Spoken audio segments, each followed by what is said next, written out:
So this person is asking, what was the most ingenious slash coolest DIY home project you ever saw in the landscape business?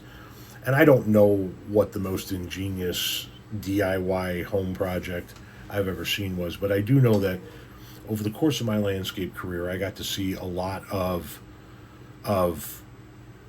MacGyver like thinking. Excuse me, I have an itch. MacGyver like thinking from the people that worked on the crews that I managed. And I use this story as an example. This is just one of 10 million examples like this. We were doing all the landscaping on a 55 and older Dell Webb project, a new home. They were starting to build homes. And the first thing we had to do was build the entrance. They put in the walls with the big community name, and we landscape all of that, plus the main drag down the highway or down the subdivision, and then the model homes and all of that, and then they start building the homes, and then we get the landscaping to do all of the homes, and part of maintaining the entire property was maintaining that entrance and all of that frontage landscaping, and at the entrance there were a couple of decent sized ponds. And one of the ponds had a lot of cattails growing up, sort of like out in the middle of the pond. And the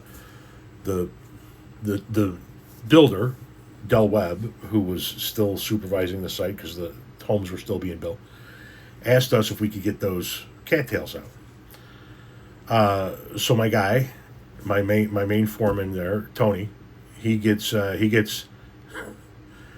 the tallest guy he has on the crew and puts on the rubber boots, has him put on the rubber boots and sends him out into the pond.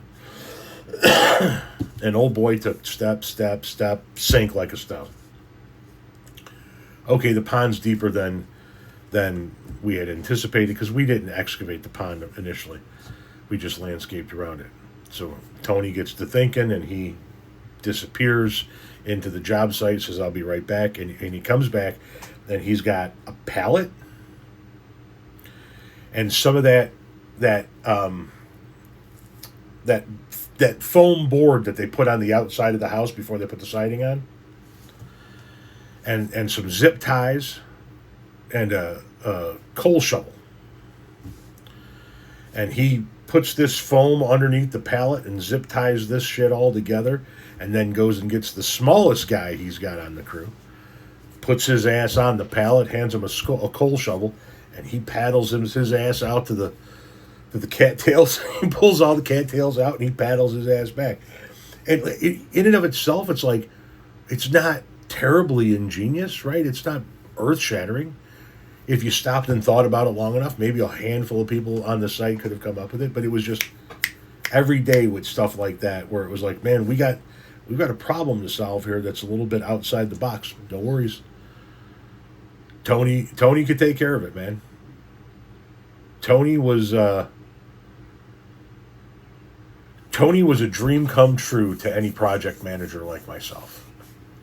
He was a real outside the box thinker that had a wealth of landscape knowledge and naturally led crews, which is why he worked on that job site, my largest job site at the time.